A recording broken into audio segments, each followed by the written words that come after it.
हाँ प्यारे विद्यार्थियों, तरुण स्कूल के इस YouTube चैनल पर एक बार फिर से आपका स्वागत है। आज अपन पढ़ेंगे राजनीतिक विज्ञान क्लास 12, जिसमें अपना चैप्टर रहेगा वेदता। इससे पहले अपन ने सत्ता के रूप पढ़े थे, आज पढ़ेंगे वेदता। तो वेदता क्या है? वेदता अंग्रेजी शब्द लेजिटिमेसी का हिंदी पर्याय है, यानी अंग्रेजी में इसको लेजिटिमेसी कहते हैं और हिंदी में वेदता।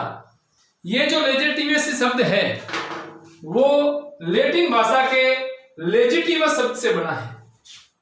लैटिन भाषा के लेजिटिमस शब्द से बना है, जिसका अर्थ होता है वैधानिक। लेजिटिमस शब्द का अर्थ होता है वैधानिक या लॉफुल, यानी इसको एक दूसरा नाम औचित्यपूर्णता भी कहते हैं। तो अब देखो, छोटा प्रश्न बनता है कि वेदता को अंग्रेजी में क्या कहते हैं, या ये किस भाषा के किस शब्द से बना है, जिनका हिंदी रूपांतरण क्या है। तो अंग्रेजी में लेजिटिमेसी लैटिन भाषा के लेजिटिमस शब्द से बना है और जिसका अर्थ होता है वैधानिक या लॉफुल या औचित्यपूर्णता। अब देखो, अपन वेदता के इतिहास की बात करते हैं, यानी ये वेदता है क्या। इनको सहमति स्वीकृति भी कहते हैं। ये किसकी है? तो इसका इतिहास देखते हैं। वेदता का इतिहास, प्राचीन काल की बात करें, सबसे पहले प्राचीन काल की बात करें तो प्राचीन काल में भारतीय विचारकों ने, यानी प्राचीन काल में अपने भारतीय विचारक जैसे मनु है, कौटिल्य है, विदुर है, सोमदेव है, भारद्वाज है, इनका न्याय वाले पाठ में पढ़ा भी था। तो प्राचीन भारतीय विचारकों ने राजा के शासन को उनके द्वारा किए गए प्रजा पालन व जन कल्याण के कार्यों द्वारा वेदता प्रदान की जाती थी। यानी प्राचीन काल में राजा शासन करता था ना, तो राजा को शासन करने की जो वेदता है, स्वीकृति है, वो जनता के द्वारा दी जाती थी। लेकिन देने के पीछे कारण क्या था कि राजा कैसा कार्य कर रहा। अगर राजा प्रजा पालन का कार्य कर रहा है, जन कल्याण का कार्य कर रहा है, तो ऐसे कार्यों को जनता स्वीकृति देती थी। उस राजा को शासन करने का अधिकार जनता के द्वारा दिया जाता था। और मनु और कौटिल्य ने अपने ग्रंथ में बताया था, यानी मनु ने मनु स्मृति लिखी थी। मनु का ग्रंथ कौन सा है? मनु स्मृति। और कौटिल्य ने अर्थशास्त्र लिखा था।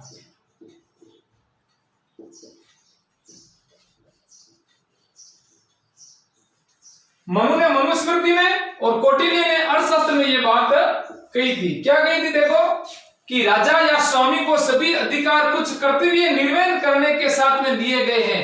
यानी शासन करने वाला राजा या स्वामी जो है ना, उनको कुछ अधिकार है जो प्रदान किए गए हैं। तो उनके कुछ राजा या स्वामी के कुछ कर्तव्य भी है। कर्तव्य क्या है? कि वो जनहित के कार्य करे, अपनी शक्ति का सत्ता का प्रयोग जनता के हित में करे, जन कल्याण में करे। तो उन्होंने अपने इन दोनों ग्रंथों में मनुस्मृति और अर्थशास्त्र में लिखा था कि राजा या स्वामी को सभी अधिकार कुछ कर्तव्य निर्वहन के साथ प्रदान किए गए हैं। राजा के अधिकार है तो राजा के कुछ कर्तव्य भी है। ऐसा नहीं कि राजा अपने अधिकारों का इस्तेमाल करे, अपने कर्तव्यों को भूल जाए, ऐसा नहीं होना चाहिए। और उसी प्रकार अगर प्राचीन काल में अपन यूनानी विचारकों की बात करें तो यूनानी विचारकों में प्लेटो ने वेदता के लिए न्याय का सिद्धांत दिया था। और न्याय का सिद्धांत, प्लेटो का जो न्याय का सिद्धांत था वो नैतिकता पर आधारित था। यानी प्लेटो ने कहा था कि प्रत्येक व्यक्ति को अपने निर्दिष्ट कर्म करने चाहिए और दूसरों के कार्यों में अनावश्यक हस्तक्षेप नहीं करना चाहिए।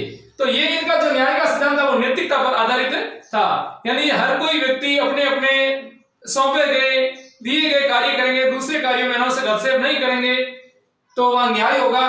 तो उन्होंने भी इस वेदता के लिए न्याय का सिद्धांत दिया था। और अरस्तु ने भी संवैधानिक शासन द्वारा वेदता को सिद्ध किया था। यानी अरस्तु ने भी वेदता के लिए या न्याय के लिए बात कही थी कि शासक के द्वारा, स्वामी के द्वारा, राजा के द्वारा जो नियम नीतियां बनाई जाती है वो नियम जनहित के लिए होना चाहिए और उन नियम नीतियों को लागू भी न्यायोचित तरीके से करना चाहिए। तो उन्होंने कहा कि अरस्तु ने क्या कहा? देखो, संवैधानिक शासन यानी विधिवत रूप से शासन का संचालन, संवैधानिक शासन द्वारा शासक की वेदता को सिद्ध किया जा सकता है। यानी शासन करने वाला संविधान के अनुसार, नियम नीतियों के अनुसार, अपने कर्तव्य, अपने धर्म के अनुसार अगर शासन का संचालन कर रहा है तो जनता ऐसे शासन को स्वीकृति प्रदान करेगी। तो अरस्तु का जो न्याय का सिद्धांत अपन ने पढ़ा था, जिसमें न्यायोचित कानून बनाने की बात कही थी और उन कानूनों को न्यायपूर्ण ढंग से लागू करने की भी बात कही थी। जनहित के लिए नियम बनेंगे और जन हित के लिए न्यायपूर्ण तरीके से उन कानूनों को लागू किया जाएगा, तो ऐसे शासक को जनता वैधता, स्वीकृति, सहमति प्रदान करेगी। ये तो होगी प्राचीन काल की बात। इसमें भारतीय विचारकों के और पाश्चात्य जिसमें यूनानी विचारकों के विचार से वैधता को इस ढंग से इन्होंने परिभाषित किया था। अब अपन आगे बढ़ते हैं, मध्यकाल की बात करते हैं। तो मध्यकाल में देखो, मध्यकाल में राज्य को देवी उत्पत्ति का सिद्धांत दिया था। यानी मध्यकाल में यह बात कही गई थी कि राज्य रूपी संस्था का जो निर्माण हुआ है ना, वो देवताओं ने किया है। यानी राज्य में जो राजा शासन कर रहा है वो ईश्वर का प्रतिनिधि है या ईश्वर का अवतार है, ईश्वर के द्वारा भेजा हुआ है। तो इन राजा के जो भी आदेश थे उनकी जनता पालना कर रही थी। तो इसमें देखो, मध्यकाल में राज्य के देवी उत्पत्ति को राज्य की वैधता का आधार माना था। यानी राज्य में आदेशों की पालना लोग किस कारण करते थे, उसके पीछे मेन कारण क्या था कि राजा को ईश्वर का अवतार, ईश्वर का प्रतिनिधि माना जाता था। लेकिन मध्यकाल में कुछ सामाजिक विचारक, जिसमें होब्स है, रूसो है, जो लोग हैं, इन्होंने इस दैवीय सिद्धांत का खंडन किया था कि भाई राज्य की जो उत्पत्ति है वो देवताओं ने नहीं की, ईश्वर के द्वारा भेजा हुआ प्रतिनिधि शासन नहीं कर रहा है। इन्होंने कहा राज्य रूपी संस्था का जो निर्माण हुआ ना, वो एक सामाजिक समझौते से हुआ है। तो इन जॉन लोग ने, टॉमस होब्स ने, रूसो ने इस दैवीय सिद्धांत का खंडन किया था और एक नया सिद्धांत दिया, सामाजिक समझौते का सिद्धांत। यानी राज्य रूपी संस्था का निर्माण सामाजिक समझौते से हुआ है, अर्थात लोगों की सहमति से राज्य रूपी संस्था का निर्माण हुआ है। तो इसमें देखो, मध्यकाल में होब्स, रूसो वे लोग ने दैवीय सिद्धांत का खंडन किया और सामाजिक समझौते का सिद्धांत दिया और कहा कि राज्य उत्पत्ति सामाजिक समझौते का परिणाम है। यानी राज्य रूपी संस्था का जो निर्माण हुआ है ना, वो सामाजिक समझौते का परिणाम है, जो सहमति पर आधारित था। सहमति किसकी? जनता की सहमति पर आधारित था। फिर अपन आगे बढ़ते हैं, आधुनिक काल की बात करते हैं, यानी वैधता के बारे में। तो आधुनिक काल के अंदर जो शासन व्यवस्था का जो स्वरूप चल रहा है ना, वो लोकतांत्रिक शासन व्यवस्था चल रही है। अब इसमें देखो, पहले राजतंत्रात्मक शासन व्यवस्था है। अब धीरे धीरे समय परिस्थितियों के अनुसार हर क्षेत्र में, सामाजिक क्षेत्र, राजनीतिक क्षेत्र, आर्थिक क्षेत्र, सांस्कृतिक क्षेत्र में जो बदलाव होते रहते हैं ना, तो शासन व्यवस्था में भी बदलाव आया। तो आधुनिक काल में लोकतांत्रिक शासन में जनता की सहभागिता को राज्य की वैधता का प्रमाण माना जाता है। यानी आज की इस प्रकार जो लोकतांत्रिक शासन व्यवस्था चल रही है, इसमें वैधता का प्रमाण किसको माना गया है? जनता की सहभागिता या जनता की सहमति। यानी ये सामाजिक समझौते का एक दूसरा नया रूप है। यानी जनता की सहभागिता है किसमें? शासन व्यवस्था में। तो उस शासक को वैधता, जनता सहमति, स्वीकृति देगी। और अगर जनता की सहभागिता नहीं है, यानी सरकार के गठन में, शासक की नियुक्ति में अगर जनता की भागीदारी नहीं है, तो वहां वैधता का क्या होगा? अभाव होगा। तो इसलिए जनता की सहभागिता को राज्य की वैधता का प्रमाण माना जाता है। और वैधता उस कारण की ओर इशारा करती है। अब देखो, ये जो वैधता है किस तरफ इशारा कर रही है, संकेत कर रही है? उस कारण की तरफ इशारा करती है जिनके पास हम किसी सत्ता को स्वीकार करते हैं। यानी जो सत्ताधारी है उनके पास जो शक्ति सत्ता, उनको हम स्वीकार क्यों करते हैं? कि जनता ने उसकी वैधता, जनता ने उसको वैधता या स्वीकृति प्रदान की है। अर्थात वैधता वह सहमति है जो लोगों द्वारा राजनीतिक व्यवस्था यानी सरकार को प्रदान की जाती है। यानी वैधता राजनीतिक व्यवस्था को कौन प्रदान करते हैं? जनता प्रदान करती है। जनता कब प्रदान करेगी? जब राजनीतिक व्यवस्था में जनता की सहभागिता होगी, सरकार के गठन में जनता की सहभागिता होगी, तब जनता प्रदान करेगी। और अगर जनता की सहभागिता नहीं है तो ऐसी स्थिति में वो वैध शासन नहीं हो सकता। तो ये तो है वैधता का अर्थ, वैधता की परिभाषा और वैधता का इतिहास। इतिहास में प्राचीन काल में वैधता किसके द्वारा प्रदान की जाती थी? प्राचीन काल में कैसी व्यवस्था चल रही थी? फिर मध्यकाल की बात करें तो मध्यकाल में क्या था और उसके बाद में आधुनिक काल में वैधता किस रूप में है। अब देखो जैसे तीसरे में मैंने बात की कि जनता द्वारा राजनीतिक व्यवस्था को वैधता प्रदान की जाती है। अब कैसे प्रदान करती है? जैसे अपन एक उदाहरण लेते हैं, एक केंद्र सरकार का ले लेते हैं और एक राज्य सरकार का उदाहरण ले लेते हैं। अब देखो केंद्र में वर्तमान में एनडीए बीजेपी या एनडीए के दल की सरकार है। इससे पहले पिछली सरकार भी बीजेपी और बीजेपी के समर्थक दल की सरकार थी। ये इस सरकार को सहमति किसने दी है? जनता ने दी है। उससे पहले यूपीए की सरकार थी, यानी कांग्रेस और कांग्रेस के सहयोगी दल की सरकार थी। तो इसमें अब पहले देखो यूपीए की सरकार पे जनता का भरोसा उठ गया, तो फिर एनडीए को समर्थन दिया, सहमति दी। तो अभी किसकी सरकार? एनडीए की है। तो ये जो सहमति पहले कांग्रेस शासन कर रही थी, बीजेपी शासन कर रही है, सहमति किसने दी है? जनता ने दी है। तो ये लोकतांत्रिक व्यवस्था में ये होता है। आधुनिक काल में इसका ये नया रूप है। अब देखो हम वैधता प्राप्ति के साधन पढ़ते हैं, यानी वैधता किन साधनों से प्राप्त की जा सकती है? तो वैधता प्राप्त करने का पहला साधन है मतदान, यानी निर्वाचन। मतदान को या चुनाव निर्वाचन को, इसमें क्या होता है? जनता अपने मताधिकार का प्रयोग करके राज व्यवस्था में अपना भूमिका निभाती है। जनता को वोट देने का अधिकार होगा, मतदान की प्रक्रिया में भाग लेने का अधिकार दिया जाएगा, तो राज व्यवस्था में जनता की भागीदारी होगी, यानी सहभागिता होगी। अगर मत देने का अधिकार ही नहीं है तो राज व्यवस्था में भागीदारी नहीं होगी, राज व्यवस्था में भागीदारी नहीं होगी तो वहां वैधता का अभाव होगा। दूसरा है जनमत। जनमत का मतलब होता है जनता की राय, जनता की सहमति, यानी शासन व्यवस्था में शासन करने वाले जनमत का आदर करते हुए कार्य करना चाहिए, यानी यहाँ जनमत का आदर होना चाहिए, यानी जनता के हितों को ध्यान में रखते हुए शासन का संचालन करना चाहिए। जनमत का अगर वहां आदर होगा, जनता शासक से जो चाहती है, जो उम्मीद रखती है, उस उम्मीदों पर अगर शासक खरा उतरेगा तो वहां वैधता होगी। तीसरा है संचार के साधन, यानी संचार के साधनों के द्वारा भी वैधता प्राप्त की जा सकती है, यानी राज व्यवस्था के बारे में आम जन जो व्यवस्था के बारे में जो समझते हैं, कुछ प्रक्रिया को जानते हैं, तो उसमें संचार के साधनों का बहुत बड़ा योगदान होता है। संचार के साधन में जैसे अपन ले लेते हैं रेडियो,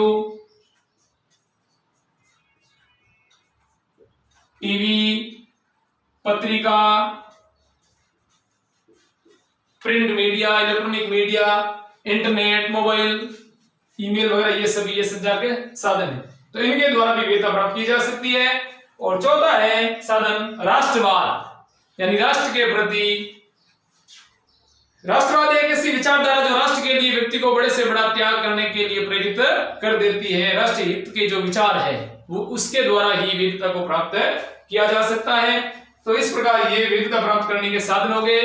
और आगे है अपना, हाँ अब देखो वैधता पर संकट की बात करते हैं, यानी वैधता किन कारणों से प्रभावित होती है। तो सबसे पहले देखो, हमेशा प्रत्येक राजनीतिक व्यवस्था के अंदर, राजनीतिक व्यवस्था का मतलब है सरकार को अपनी वैधता बनाए रखने की एक चुनौती होती है, यानी हर सरकार अपनी वैधता को बनाए रखने के लिए एक चुनौती से गुजरती है। तो प्रत्येक राजनीतिक व्यवस्था यानी सरकार को अपनी वैधता बनाए रखने के लिए बहुत सारे प्रयत्न करने होते हैं। अब ये प्रयत्न क्यों करने होते हैं? क्योंकि सामाजिक क्षेत्र, राजनीतिक क्षेत्र, आर्थिक क्षेत्र और सांस्कृतिक क्षेत्र में अलग अलग परिस्थितियों में हमेशा निरंतर परिवर्तन होते रहते हैं और निरंतर परिवर्तन के अनुरूप अपने आप को ढालना पड़ता है, इसलिए इन चुनौतियों से निपटना पड़ता है। तो देखो प्रत्येक राजनीतिक व्यवस्था यानी सरकार को अपनी वैधता बनाए रखने के लिए प्रयत्न करने होते हैं।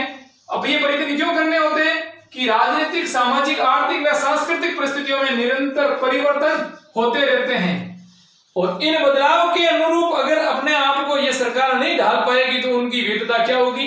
प्रभावित होगी। यानी समय परिस्थिति के अनुसार अपने आप को ढालना जरूरी होता है। जो व्यक्ति, जो संस्था, जो राजनीतिक व्यवस्था, सामाजिक व्यवस्था समय परिस्थिति के अनुसार अपने आप में बदलाव नहीं लाती है तो उनके सामने अनेक संकट खड़े होते हैं। तो इसी प्रकार ये वैधता के ऊपर भी संकट खड़े होते हैं। यदि राजनीतिक व्यवस्था अपने आप को इन परिवर्तनों के अनुसार नहीं ढाल पाती है तो उसकी वैधता प्रभावित होती है। अब कैसे प्रभावित होती है? जैसे एक उदाहरण है, जैसे प्राचीन काल में राजतंत्र था। क्या था? राजतंत्र था। और आधुनिक काल में लोकतंत्र है। अब देखो जहां जहां राजतंत्र था, समय वहां के राजाओं ने समय परिस्थिति के अनुसार अपने आप में बदलाव लाए, शासन व्यवस्था में बदलाव लाए, जनता की जो मांग थी उनके अनुरूप परिवर्तन किए, तो वहां उस प्रकार का शासन आज भी बहाल है। और तानाशाह बन करके बैठ गए यानी जनता जो चाहती थी वो नहीं होने दिया, तो वहां जगह जगह हिंसा, क्रांति, बगावत हुई थी, राजाओं के खिलाफ विद्रोह हुए थे, क्रांति हुई थी, राजाओं को पद से अपदस्थ करके वहां लोकतांत्रिक तरीके से सरकार का गठन हुआ था। तो ये देखो, समय परिस्थिति के अनुसार बदलाव हो रहा है तो उसकी वैधता कहीं भी प्रभावित नहीं हो रही है, और समय परिस्थिति के अनुसार अगर बदलाव नहीं हो रहा है तो वहां वैधता प्रभावित होती है, जिसका उदाहरण ये राजतंत्र और लोकतंत्र अपन ले सकते हैं। तो ये वैधता के ऊपर एक प्रकार का संकट है। संकट यही है कि किसी भी परिस्थिति में समय परिस्थिति के अनुसार बदलाव होना जरूरी है, हर क्षेत्र में, चाहे सामाजिक क्षेत्र हो, राजनीतिक क्षेत्र हो, आर्थिक क्षेत्र हो या सांस्कृतिक क्षेत्र हो। अब राजनीतिक क्षेत्र में राजव्यवस्था की बात हो गई, सामाजिक क्षेत्र में समाज की हो गई, सांस्कृतिक में जैसे व्यक्ति का जो पहनावा है, रहन सहन है, बोलचाल है, खान पान है, ये भी समय परिस्थिति के अनुसार बदलाव जरूरी है। इसका एक उदाहरण ये ले लेते हैं कि जैसे घर के अंदर वृद्ध जो बूढ़े हैं वो प्राचीन समय की विचारधारा के हैं, उस हिसाब से रीति रिवाज है, उनका पहनावा है, बोलचाल है, खान पान है, उनको वो ज्यादा तवज्जो देते हैं। और अभी अपन वर्तमान में आधुनिक की बात करें तो पहनावे में या खान पान में, बोलचाल में उनकी विचारधारा अपनी विचारधारा मेल नहीं खाती है। अब जैसे उदाहरण के रूप में घर के अंदर जैसे दादाजी है, दादाजी ज्यादातर घरों में दादाजी के जो राजस्थानी अपना पोशाक है, जो धोती, चोला, साफा वगैरह ये है, लेकिन आज आधुनिक जनरेशन जो है वो ये नहीं पहनते हैं, जींस टी शर्ट वगैरह पहनते हैं। तो दादाजी को हो सकता है उनको थोड़ा उटपटांग लगता होगा, ये अच्छा नहीं लग रहा होगा, तो वो कई बार कहते हैं ये जींस टी शर्ट वगैरह क्यों पहनते हो, तो क्योंकि वो समय परिस्थिति के अनुसार अपने आप को नहीं ढाल पाए। तो दादाजी मना करने के बावजूद भी अपन उनकी बातों पर ज्यादा ध्यान नहीं देंगे, पहनेंगे। क्यों पहनेंगे कि अपन हमने तो समय परिस्थिति के अनुसार अपने आप को बदलाव में ढाल लिया है, लेकिन वो नहीं बदले तो उनकी बातों को ज्यादा महत्व नहीं दिया जाएगा। तो यही राजव्यवस्था में यही होता है, जनता की जो मांग है, समय की जो मांग है, उनके अनुरूप अगर सरकार या राजव्यवस्था परिवर्तन नहीं करती है तो ऐसी सरकार ज्यादा लंबे समय तक नहीं चल सकती, यानी वो अस्थिर सरकार होती है। और जिस सरकार ने, जिस राजव्यवस्था ने अगर समय परिस्थिति के अनुसार अपने आप में बदलाव लाया, वो स्थिर होती है, वो लंबे समय तक शासन करती है। तो इसको आप इस उदाहरण से भी, करके उदाहरण से समझ सकते हो।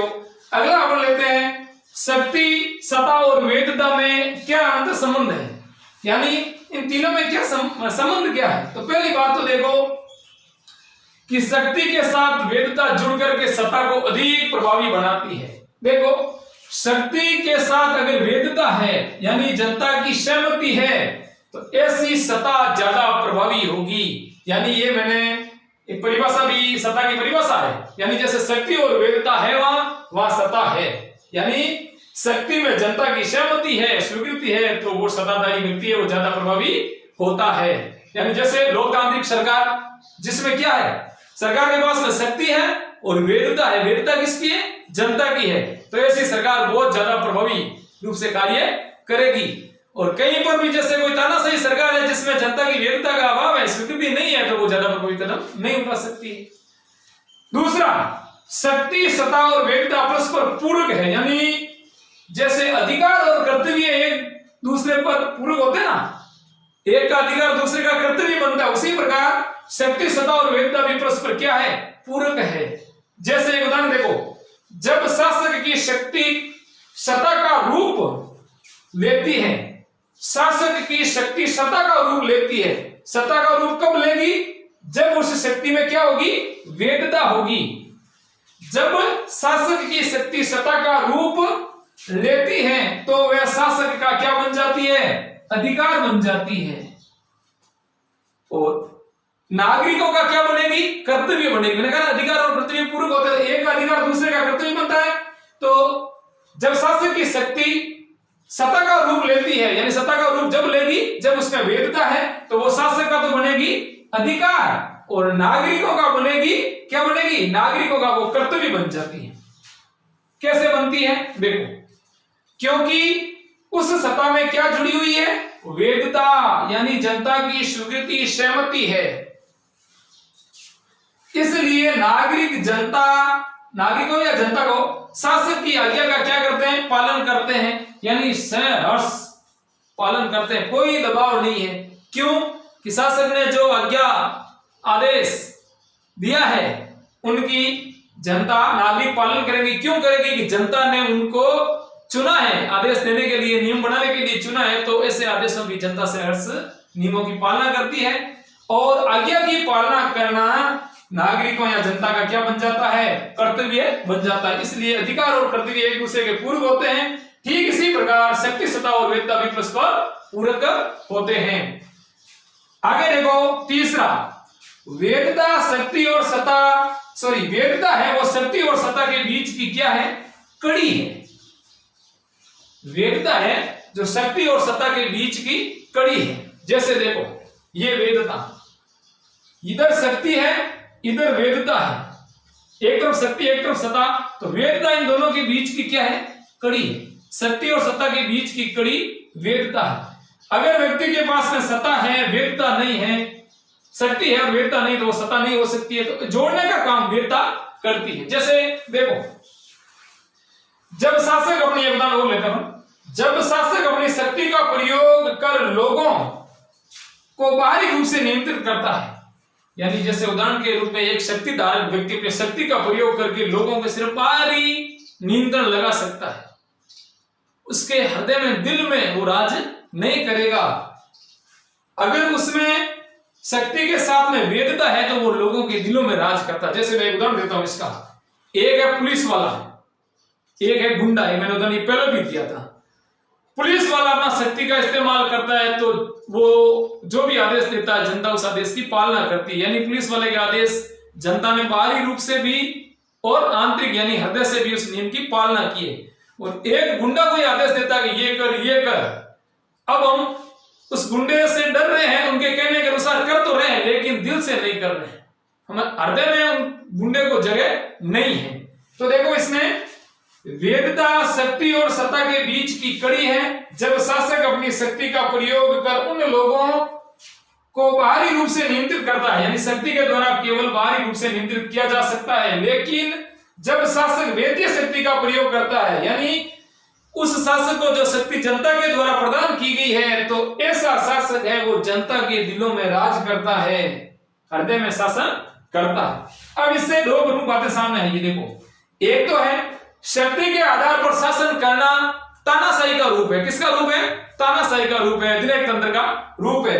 और वेदीय शक्ति के आधार पर शासन करना लोकतांत्रिक शासन व्यवस्था का रूप है।